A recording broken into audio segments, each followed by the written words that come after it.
build profitable and scalable businesses whilst having the freedom and the balance to do the other things that they enjoy, like family, like sports, like fun, like adventures, like vacations, like charity. And as I always say, there is more to life than just the daily hustle and grind.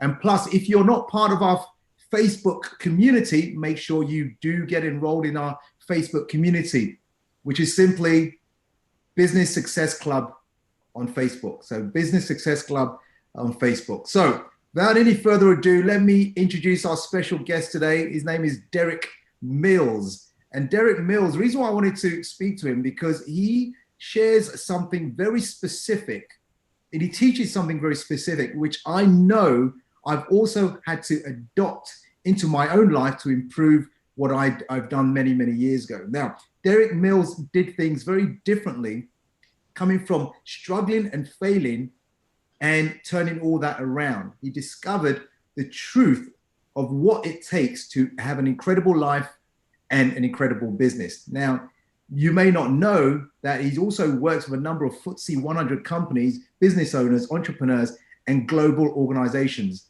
Now, Derek is the author of the 10-Second Philosophy, which was published by Hay House. He's the creator and power behind dailystandards.com. You are in for a treat. In this particular interview, I want you to take note and listen to exactly what he's saying, because if you want to have an extraordinary life, you've got to listen to what this man's got to say. So Derek, over to you. Derek, tell us a little bit about you, what you do today. Let's start with that, I think. Okay, Matt, thank you very much for having me on your show. And it's great to have this chat with you. I want to just start, though, by reiterating what you've just said, which is that I just really encourage people to pay attention to the words, thoughts, questions, phrases, and ideas that come through our conversation. And the words, thoughts, questions, phrases, and ideas that come from the conversation may come from you or from me, or the things that we say or ask may stimulate a word, thought, phrase, question, or idea within the listener or the watcher. I'm going to just encourage you to begin and set your mindset at the beginning of this to say, okay, pay attention and listen out for those words, thoughts, questions, phrase, and idea. And whatever resonates with you is to take note. Begin by taking note, and you can decide what to do with that later, or you might decide in the moment. Yeah. So the most important thing for me is that a few words changed the whole of my life. I was the guy, been working 6 days a week, late at night, not seeing my family, driving all over the country, trying to get business in my self-employed financial services business, doing that for 17 years. So you can't call me a quitter. At the same time, though, you can't say I didn't persist. I've read Napoleon Hill, of course, and the all about Think and Grow Rich. So I had those qualities, but boy, I couldn't make it work. Depressed and broke and struggling month after month to pay the bills, and sometimes robbing Peter to pay Paul. I'm not exaggerating. Not paying one person so you could pay another. Wow. And on this journey, I was trying to do what I thought other people would have me be. Listen to some of the experts, listen to people in my profession, listen to colleagues, and just try to do that and do that. And in the end, I realized it's just about what's my truth. And if I could reveal my truth and get that into the world, then things surely must change. Most importantly, along all that journey of desperation and financial issues, I wasn't even happy because I wasn't me. Right. And if you're a business person, you may or may not understand this, but this is my story. I didn't feel like me. I kind of knew intuitively that the life I was leading, that it really wasn't me. I knew there was something more to me in my life. And that's what happens. A simple few words one night changed everything for me. So for those that don't know my story, I one night a few years ago, there was a security guard came into the office to lock up the building, and he always did this. And I was pretty much 90 times out of 100 the last person in the building. So he always come to my office to say, ready to go?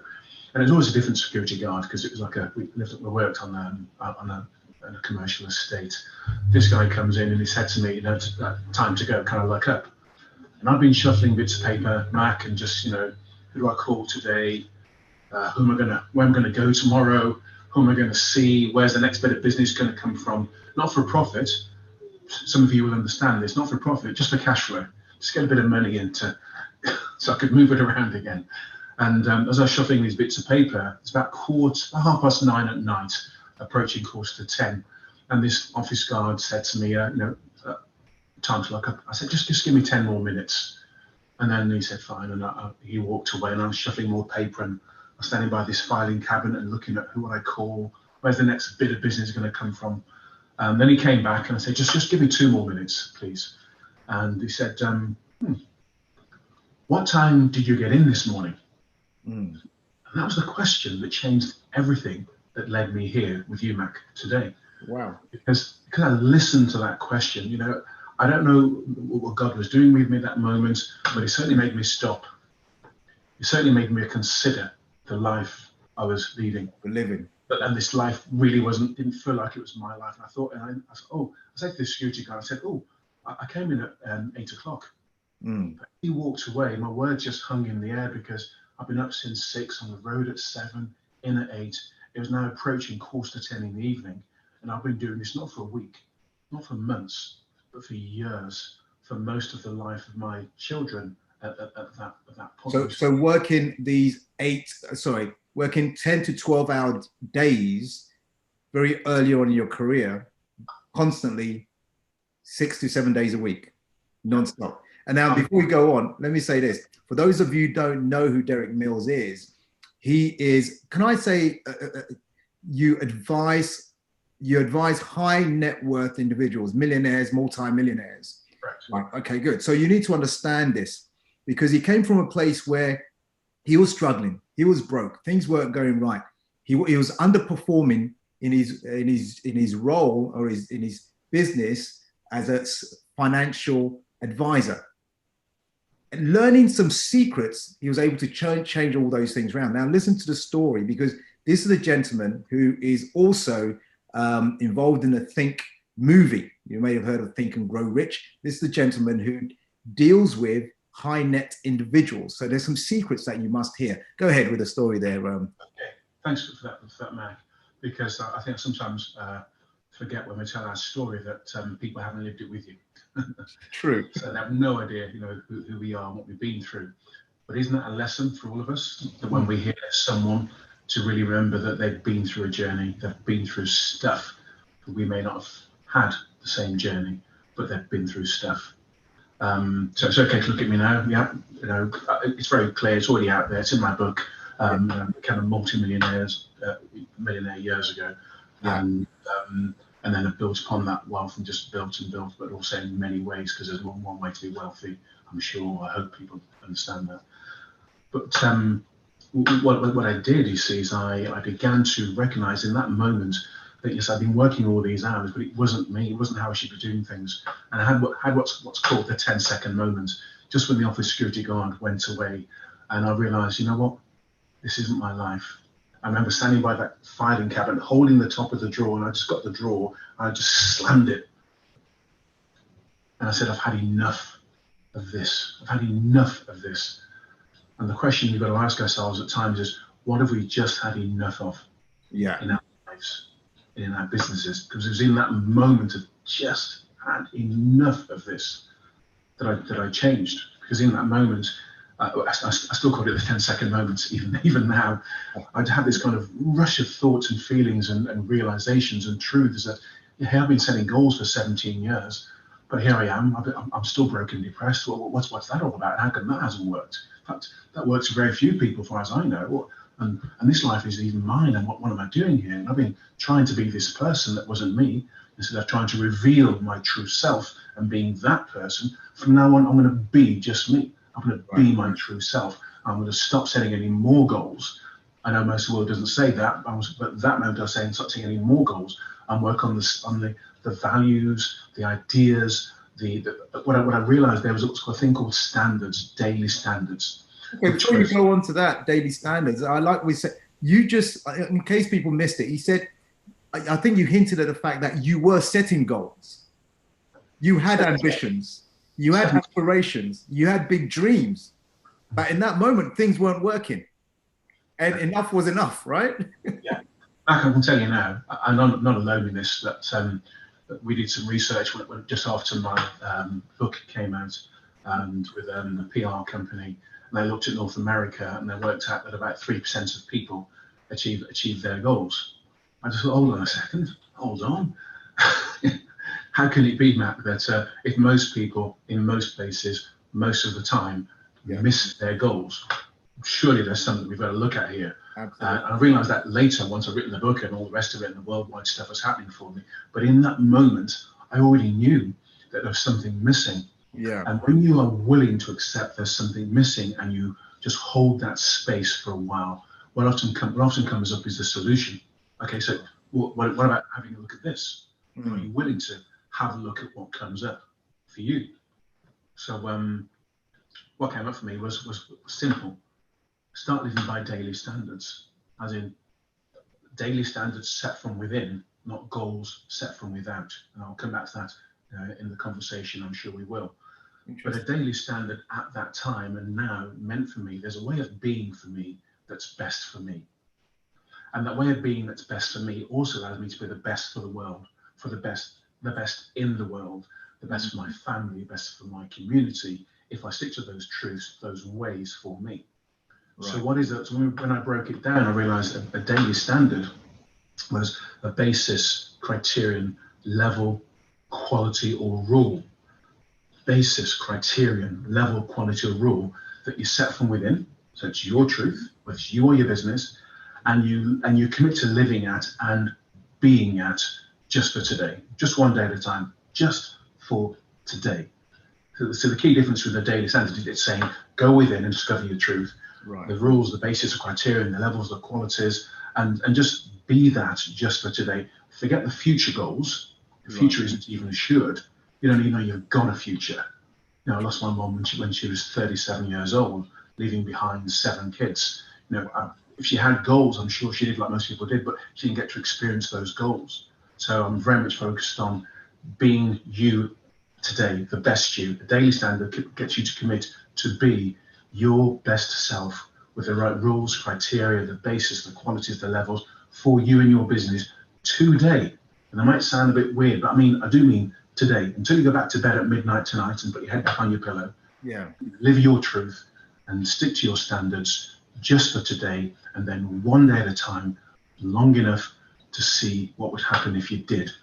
And there's a lot there, so we need to unpack this, but the idea is that instead of having goals from outside of you, which are future-based, you're talking about living by daily standards from inside of you, and you live them and you be them just for today. So no pressure about this 3-year, 20-year plan, 12-month goal. You know, look at, I've got, I'm a Christian, and you refer back to the New Testament, and Christ 2,000 years ago, you know, he said, we were taught this prayer now when I was at school, the Lord's Prayer. In the middle of that prayer, it said 4 words: give us this day. Give us this day, yeah. Give us this day, that's what it said. It didn't say give us this week, or this month, or this 3-year business plan, or this 20-year program. It said give us this day. You know? And I think he said what he meant, and he meant what he said, you know, Son of God and all that. Yeah. So I believe that if we stick and be our best in the day, how could it not be that our greatest futures are created? Indeed. So I want to hear more about the daily standards. Thank you for tuning in to the Business Success Show here. I'm with Derek Mills. We're talking about daily standards and how our daily standards affect our future aspirations and dreams and goals. And it all starts from within, not from without, not external, starts from within. A lot of people focus on goals and hitting their goals and hitting their targets. But where does that come from? And what Derek is sharing with us, it comes from within. And so, Derek, if a lot of our listeners are business owners and they work hard and they do want to have a nice lifestyle, they have dreams, they have aspirations, can you share with us how these daily standards, you call them, can actually make a significant difference to them, which it has for you from the moment you said enough is enough, something needs to change, and somehow you were blessed with this intuition that it's got to be daily standards. What am I doing today? What am I doing in terms of my rules, in terms of the standards, all this stuff you said? So how can someone utilize that? Where's the starting point? Well, the starting point for me back then, and I should be for everybody now, is the most important areas of your life. Consider which of the areas are frustrating you the most, or causing the most issues or the most angst, because they're the ones where, hey, that's not a good place to be. And at the same time, they're the ones you're probably more inclined to do something about, rather than, I'd like to achieve that, really, but this is causing me pain. This has caused me pain. I want to do something about this. Mm. Yeah? I'd like to do that. Yeah, might do something about that one day when the sun aligns, and everything's just sorted out. So what I began to do back then, Mac, that very night, I took action. Take action. Really simple. Immediately, you get an inspiration, take action, because you might die or wither on the vine if you don't. Yeah. So I looked at the areas of my life and I refined that to the 7 key areas of my life. But actually, because I was a sole trading businessman, I found that there's a relationship between my personal and my business, and it has to be, because I'm in the middle of that. So I began to look at my life first. And if anyone listening right now has got a moment, I would just grab a pen or grab your device and make a note of the areas to begin to review. If you want something practical, because my book is a practical guide to receiving, and releasing really genius, not just a philosophy. It's so how do we do this then? So if in that last kind of 10, 15 seconds, you've grabbed your pen or you've got your iPad on, there are 7 areas we need to pay attention to, both in our personal and in our business. Right. So in our personal life, it's paying attention and reviewing our existing standards. And that will catch some people out, because they're going to go, well, what are my existing standards? True. And that's the point. Yeah. What are your existing standards in these areas? Because if you haven't got them, that means you're running them some unconscious way, and you don't even know whether they're still serving you. Oh, I've always done that. Really? Well, that was good when you were 27, when you first started your business, and you've kept it now. Now you're 47, and your business is different, but you're doing the same standards as before. Let's begin. If it's your person, if it's you and your family and your life that you're concerned about, which is where I began, it's your personal health and fitness. Review your daily standards, the rules, the criteria, the levels, the qualities that you have around your personal health and fitness. Secondly, is to look at the environment. That's what's happening around you, what's happening inside of you. So what's around you? What are you listening to? What are you paying attention to? Who are you listening to? What are you reading? And internally, how you manage your internal philosophy and psychology. That's whether it serves you or drags you down. These are things you can all change. Right. Use the standard. Relationships is the next. So it's PER, personal health and fitness, environment, relationships. Then there's FECT. FECT is family. Family standards are vital. The time, knowing that children spell love TIME. If you're not there in the morning, you're not there in the evening, and those are your standards, how's that going to serve you and your husband or you and your wife going forward? Right. You've got to feel that rather than just think about it. Yeah. So family, then you've got your emotions, how we manage our emotions. And people out there that understand this, they've got to be trained to know that your emotions really drive you or don't drive you. They take you in a direction or away from a direction. So how do you manage your emotions? And then do you have standard responses to things that happen? Right. Well, Derek, if that happened to you, you'd be angry as well. If that happened to you, you'd be frustrated. Would I really? Okay, I may have let that happen, but I'm choosing a different response. I'm not a Pavlovian dog. I'm choosing to respond differently with my emotions and resetting the standard compared to what I used to do, be, and respond. Then there's career, which is the C is career, and then there's how it's about you and your job and how you do things. That was along with family. That was a big one for me. I set some new standards back then.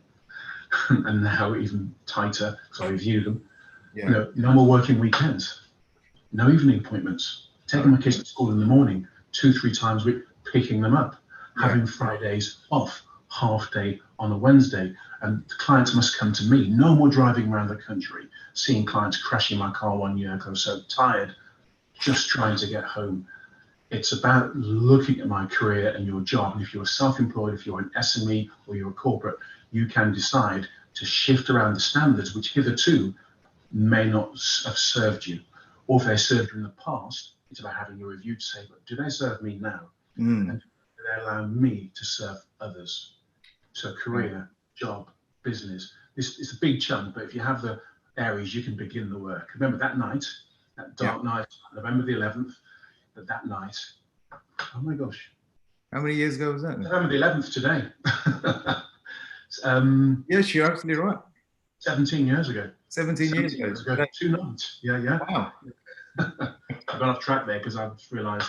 So November the 11th, 2003, I had this realisation, and I changed all the standards about my career, my job, who I'd see, when I'd see them, must come to the office, changed all the standards, even who could become a client. Bear in mind, I was struggling in my business.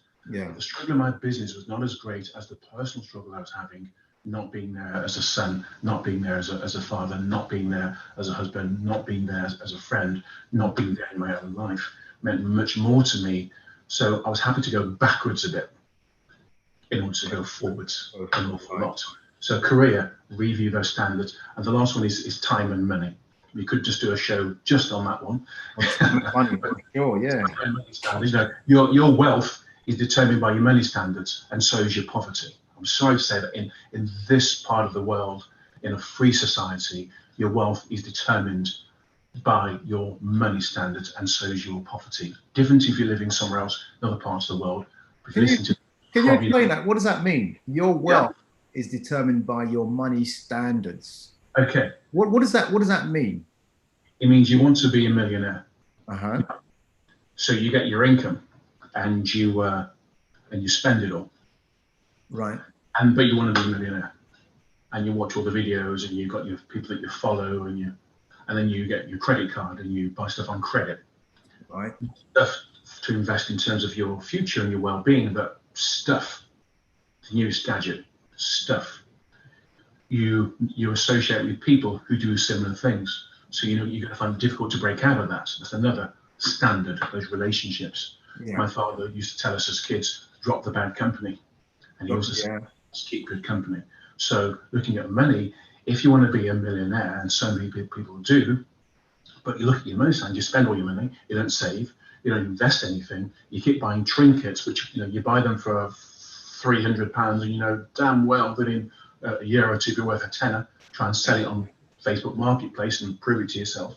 You buy this stuff that means nothing and doesn't build you. Whereas you then talk to millionaires, and I've done something like 18,000 face-to-face interviews in my career, 18,000 of them. Well, it's about 18,000 a few years. It's probably a lot more now. Right. In that time, I've been interviewing these non-millionaires and millionaires and multi-millionaires. Yeah. They do different things with their money in terms of how they think. They think about investing first. They think about what they can keep rather than what they can spend first. They buy assets that produce income rather than buying stuff, because they can buy stuff later when the assets that they buy produce income. Right. Like that, they can buy the stuff. Yeah. If you've got an apple tree in your garden, well done. Nurture the apple tree, develop it, feed it, prune it where you need to. It will produce fruit. You can eat the fruit. Don't try and eat the tree.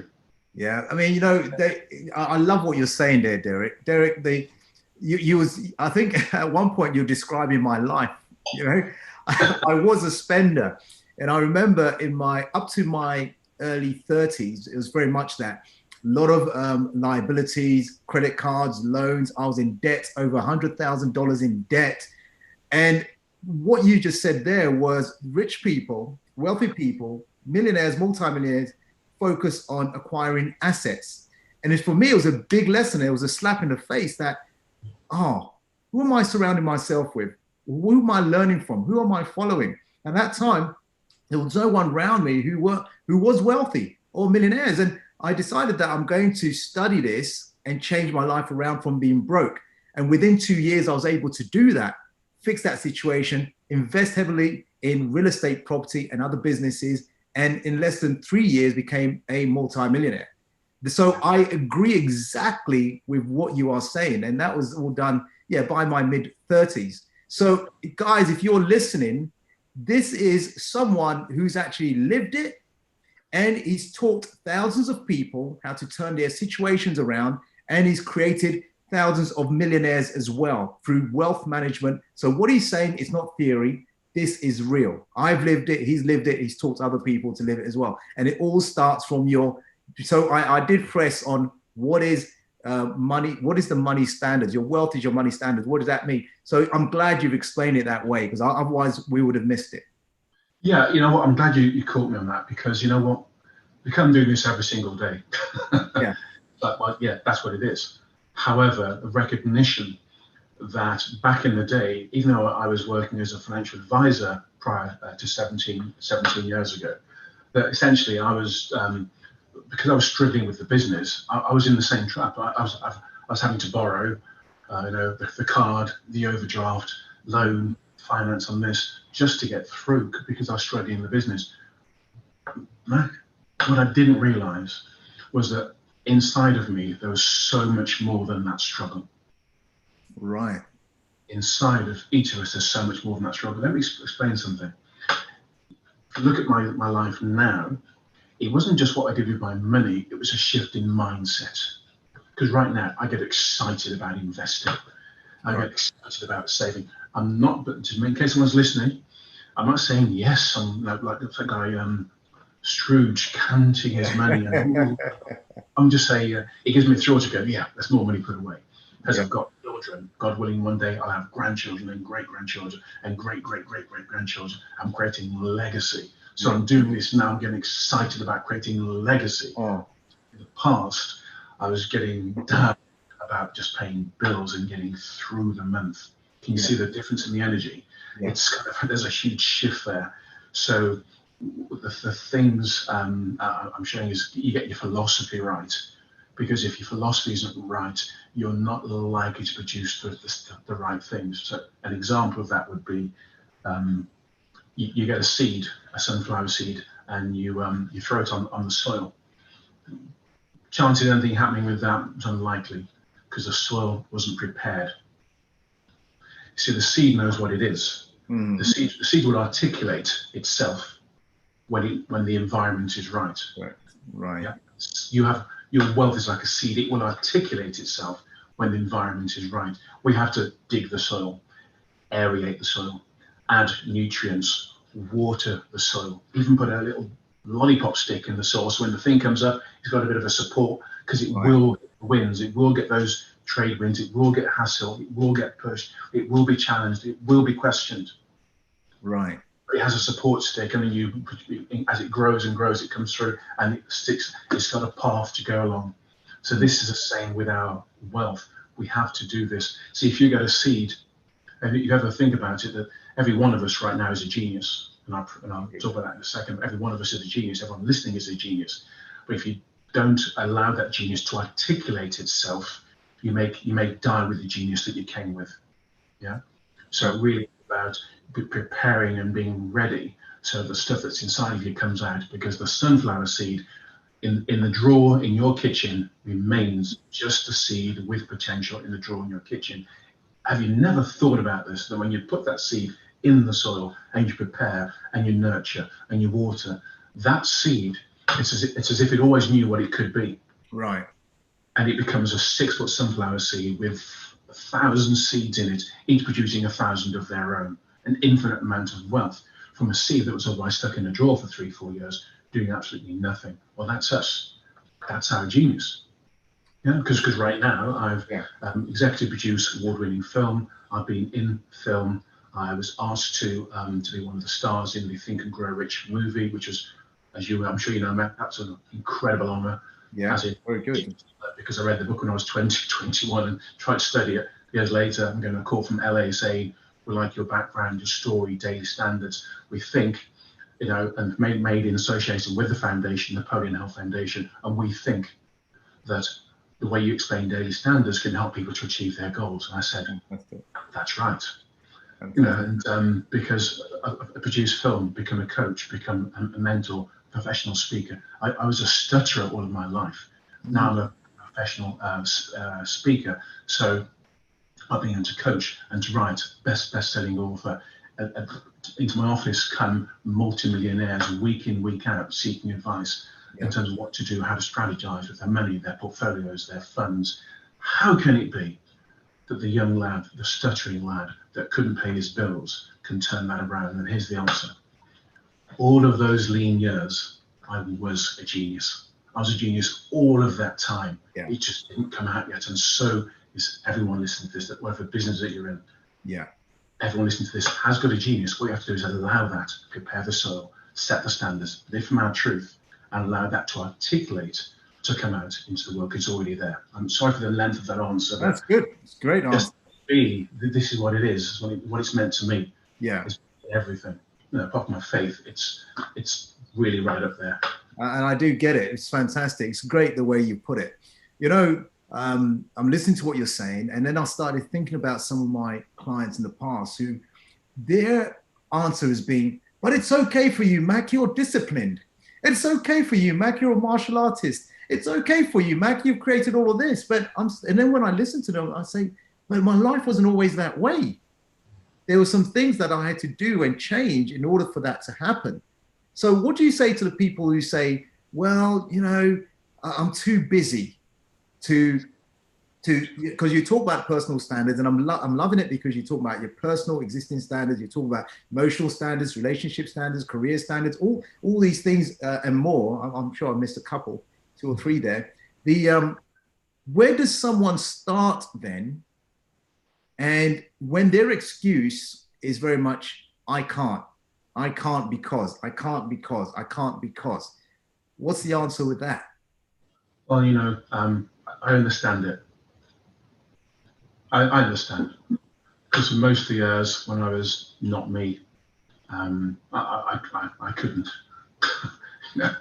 Trying to, I know Yoda says there is no try, but I was trying to, and just trying different things, reading the program, listening to Tony Robbins, doing this, going on that. I was like, come on. Couldn't catch a break for 11 of them. And when I had a break, they disappeared. And it was like, it didn't happen. So I understand is the first thing. We can't ignore that because it's real. But people think they can't, and they've got their becauses.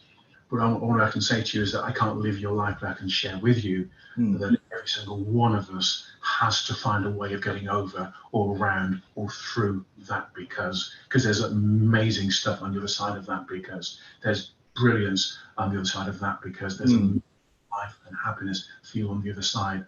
I'm not clever enough. I'm not an academic.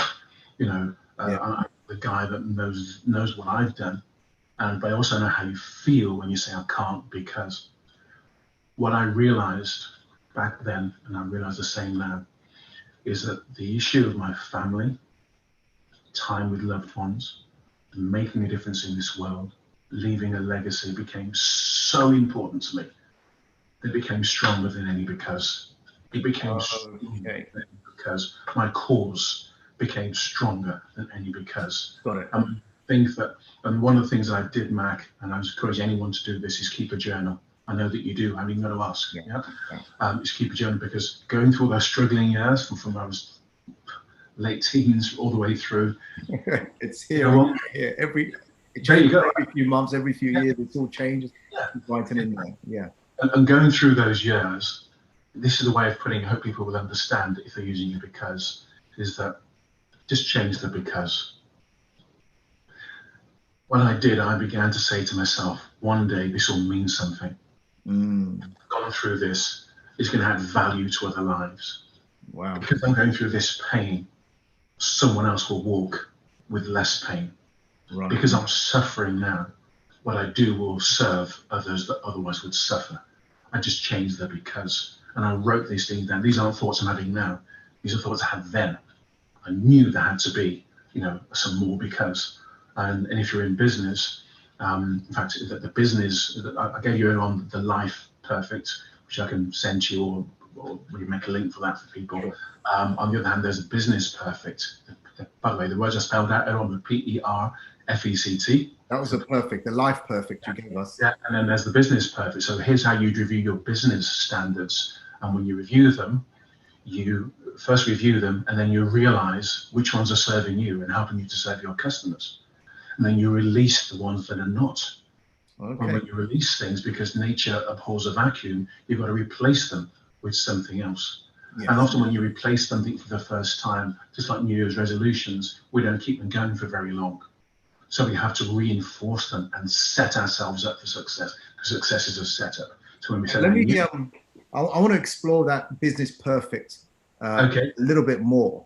But let me rewind a little bit, which was about what you said about, and I love it because what you said is you've got to understand what you came to a point where you said, I'm doing this for my family. I'm doing this for a legacy. I know I'm in pain now. I know I'm suffering. I know things are not going right.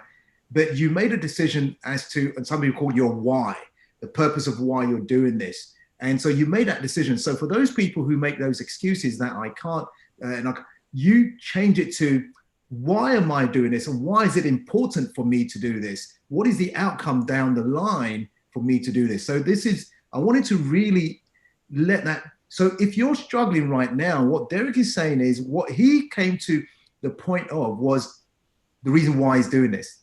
And the reason why he's willing to sit through the pain and the suffering, knowing the suffering is only temporary. And he had a feeling that there was something bigger on the other side. He's just got to sit through it and find a way through it. So I just wanted to make sure that people got that, because that's a critical distinction. Because what I'm finding often, a lot of people who are too comfortable, and they say to me, I want this and I want that, but they're not willing to go through the pain or the hurdles or the obstacles to get that, whatever that is. So know your why, know reason, the purpose behind what you're doing. You know, and just to expand upon that, it's know your why, and it's know your who. Okay. Yeah.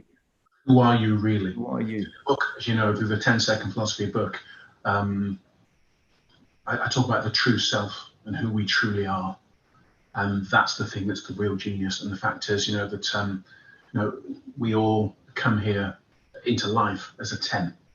You're a 10, I'm a 10. Everyone listening to this, everyone watching this is a 10. We were born a 10. You know what I mean by 10? Yeah. So on a scale of 1 to 10, you're a 10. You got to, if you suspend belief just for a second or two, accept that you were born a 10. You came here perfect as you could ever be. You're born a 10. But somehow life impacts you, challenges you, you listen to the wrong people, say the wrong things, get involved, life, society, social media, history, the weight of other people that lived before you, all these things means that sometimes in life we show up as a 3. Yeah. Or we show up as a 4. Now here's the challenge. To get the success and to be all we can be, we need to be, say, a 7 or 8. There's only one 10, by the way, just getting that in there. That's only one guy that lived at 10. The rest of the world struggled to get us 3s and 4s and 5. You know what? If you want to change in your life and your business, and you're operating at a 3 or 4, and you want to be up here dealing with 7s in your relationships, in your business, in every level. You want to be dealing with 7s and 8s. And right. here's a challenge you're going to face. 7s don't deal with 3s.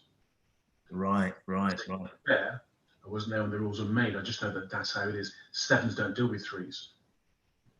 So how we raise our standards psychologically, practically, rules, criteria, levels, changes the very perception of how we see ourselves and how the world sees us. And then these 7s go, oh, okay, didn't see you when you were down there, walked straight past you. Now I see you. Yeah, okay. And now we can transact because 7s deal with 7s. I remember you telling a story about that. I remember you tell me I can't remember the story. I think it was at a Yes group. I was there one evening and you was on stage and you told a story about that where I think I don't know what it was, but you started, you wasn't going nowhere. You wasn't getting the good client. Maybe the clients were in front of you, but these people would walk past you, they walk past your desk and you weren't getting, but as your standards improved, your daily standards were improved, somehow they were attracted to you. Was there a story around there or am I dreaming this? Well, there's a long story, yeah. Okay. There's a lot of stories. But where you're going is, look, is that how we show up in our lives determines often how people see us in our lives. So if we're wallowing at a 3 or 4, we're going to get 3s and 4s. So give you an example of that. I began to change the quantity of clients who are seeing not just their income and they must come to the office. I'm not traveling anywhere anymore. You want to see me? Come to the office. I lost loads of existing clients because I said to loads of other people, I'm not seeing you anymore. Right. Because there weren't the criteria. They're abusing my trust, abusing my service, making me see them at weekends. I said to 90% of my clients, I said, I'm not seeing anymore. And I passed them on to people in the organization that still wanted to see those people. Right. Yeah, left myself, I think, 16 clients. And within a year, the decision of setting those new standards on who could be a client, we must come back to the perfect for business in a minute. Absolutely. Yeah. So when I began to set that, 12 months later, Mac, the universe sends me a test, or God sent me a test, because this guy comes in, he's a multi-millionaire. At that time, he was, oh no, sorry, I keep thinking in dollars. He's worth about $12 million, so back then, 7 million quid. And, at that time, a year after me waking up to the new true self and the new me, new standards, it was the biggest client I'd ever seen at that point. Wow. Of investable assets. And, we sat in that meeting, Mac, and I can tell you now, just get into the meeting, and this guy is talking in such a way which is quite derogatory, and he's with his wife.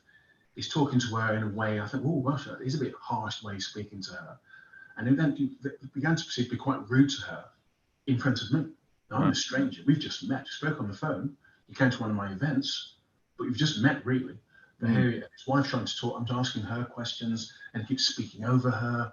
And then in the end, she goes this. I'm asking her a question. She says, "Oh, really? Just ask him, because he's not letting me speak." That was her communication, and I got it. It was more than just the way he was treating her. It was like, wow, thank you, God, because you know what? In this moment, I realized that this guy, the way he's treating her, I took him on as my client. You're going to get the same thing. It made my life hell. Right. And what he didn't know is I'd been to hell, and I wasn't going back, no matter how much money the guy had. So I just kind of, so I shouldn't be proud. I'm kind of quite proud of it. I just got my folder, and I just thought, man, this guy is not my client, is he? No, he's not my client. And I got my folder. I began to close. I said, Mr. C, Mr. C in the book. Yeah, Mr. C. I said, based on what I've heard so far in this meeting, we're less than 20 minutes in, Mac. Based on what I've heard so far in this meeting, I can see no basis for us doing business together. Wow, how did that go down? Well, like this, remember, I set the new basis, and one of the things I don't appreciate is my client must be nice people. Spending all day long with my clients. You might have money, but if you're not a nice person, if you're a real piece of work, I don't care how much money you've got. A time I prove it again and again and again, you're not getting through. Yeah, I have missed, and once people have got onto the radar, but on the whole, you're not getting through. In the moment, though, this guy, I remember, was a former banking exec, so you have no sympathy for him.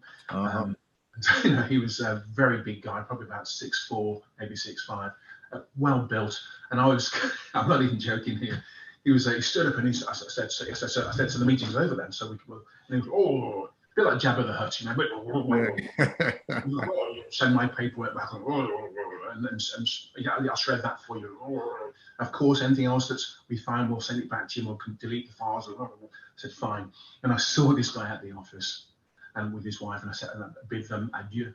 I got back to the boardroom I was in, and Matt, both my feet left the ground as I jumped in the air and punched the air, and did that because I knew that was a test about my truth and about the standard that I just set, and I knew it was going to test to see if you were dangling enough in front of you. Will you go to the old way? Will you betray your truth and your true self? And I was jumping off the air because I just lost a massive deal, because it wasn't right for me. And that's what's going to happen. The world will challenge you. Because you set new standards, you can expect the world to challenge that. You can expect the world and people around you to treat you with old standards. Why? Because that's what they've been used to. So you need to be patient, or not have those people or those customers or those clients in our life. You get to choose here. Wow. I mean, that is a great example. And that leads us to the business perfect. It's a great example because, like you said, daily standards are so important. I remember in all areas of my life where I've created standards, there's always been challenging situations. To give you a simple one, for example, 4 years ago, working with my coach, I decided to become a pure plant-based eater. right? Because yeah, so I'm pure vegan, plant-based. Last 4 years been the same. I haven't faltered. But very earlier on, because if you told me that, hey, Mac, you'll stop eating chicken and fish and all that, I said, you're crazy. I love all that stuff, right? But what would happen is when we went to restaurants with friends or I was at parties, there's the cake, there's the chicken, and I'd say, well, it's not for me. And people look at me funny. Come on, it's not going to make a difference. It's not going, and it's not for me. Thank you. So those are the challenges that come, whether it's to do with your health, your fitness, the food, your nutrition, your business. I love the examples. Thank you. Let's go straight into the business. Yeah, go on. Okay, so there's 7 areas that we can each review, and we can do the same thing. We're going to get a pen or iPad. We're going to write down 7 areas that if we adjust the 1, 2, or 3 of these areas that impact us the most, we change the whole trajectory of our lives. So the P in business is your products and services. Each of these is a module on its own, and it's a workshop on its own. You get the point. Okay. We have to review and say to ourselves, what are our product and service standards? How do we get them? What was the source of that? That used to serve us, okay. Does it serve us now? In fact, does it serve us now? And those we wish to serve as our customers and clients, okay, what can we replace it with if it doesn't serve? If it serves, keep that standard. Right. If it doesn't serve, what can we replace that product, service, material, time, production, delivery? What can we shift that to? And then most importantly, because we're human, we have to then reinforce how do we set it up so we can fail less in the delivery and maintenance of that standard. So products and services.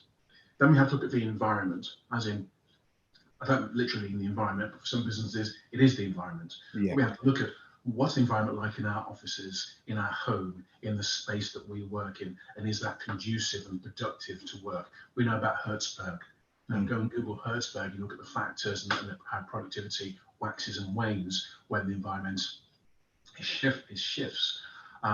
So then we have to look at our relationships, that's the R, our internal relationships with our employees, our external stakeholders. How do we manage that process so that we can have much more power as a business, the same business with engaged employees and engaged stakeholders and engaged shareholders and engaged customers. But companies like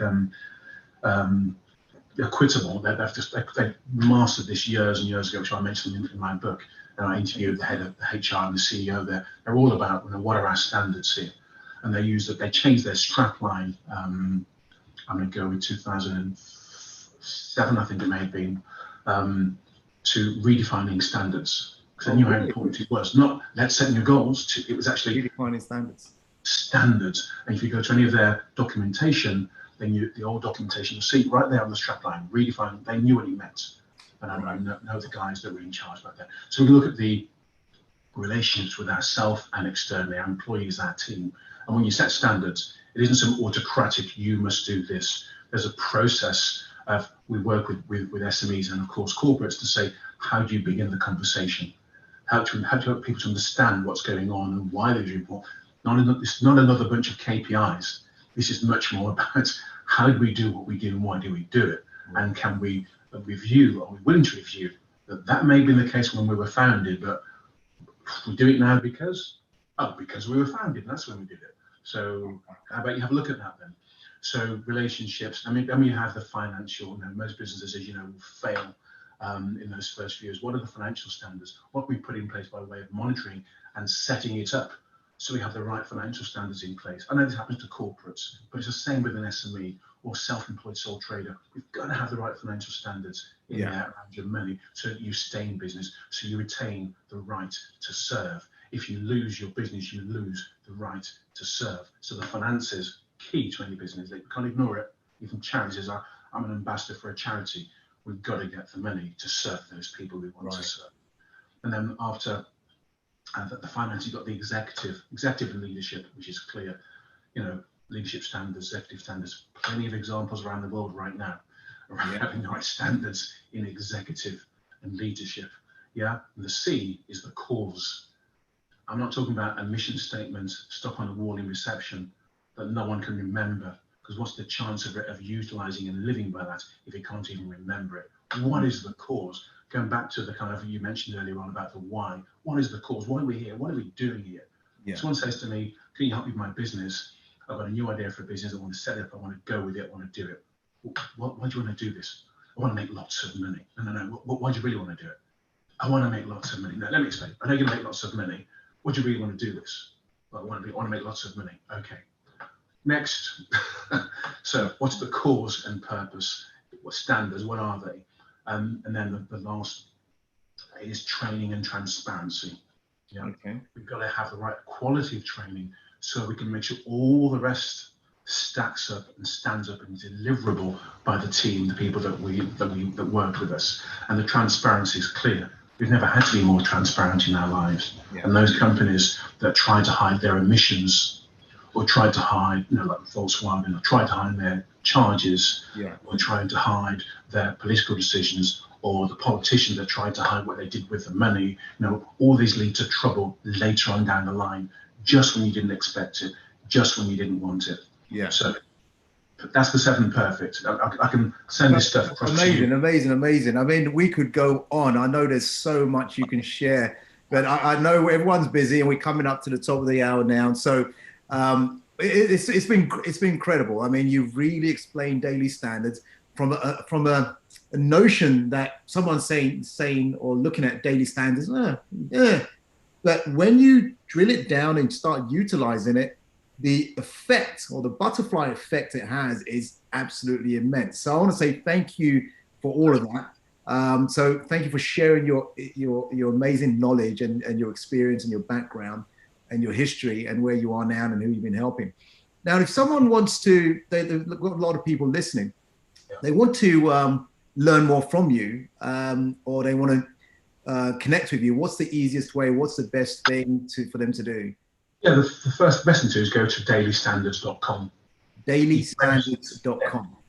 You can register, go to email, or just email me. Email me at Derek@dailystandards.com. So Derek@dailystandards.com? Yeah, because then you can ask a more specific question, and we'll do our best to help. I've got a team of coaches and consultants and mentors. We'll do our best to help. But if you send it to me, I know you've come through Mac, and just begin to get curious. Oh, by the way, I've got to mention the book. Yes. The book is the 10-second philosophy. Yeah. 10-second philosophy. 10-second philosophy, because in there's so much more than Mac and I can share in just a space of 59 minutes or so. So, but since the book was written, I've learned so much more in terms of the research and then the training and the experience with corporates. So just get in touch and see what we can do to help. That's the best thing to do. Derek@dailystandards.com or subscribe to dailystandards.com.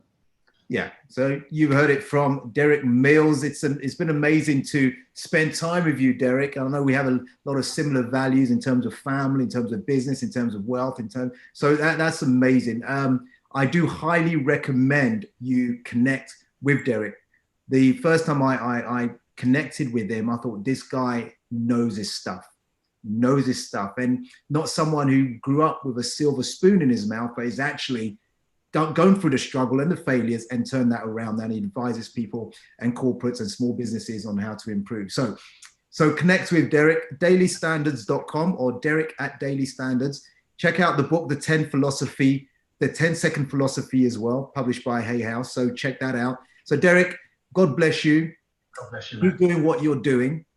Keep inspiring, keep changing lives, keep helping people the way you do. And I look forward to speaking to you again soon.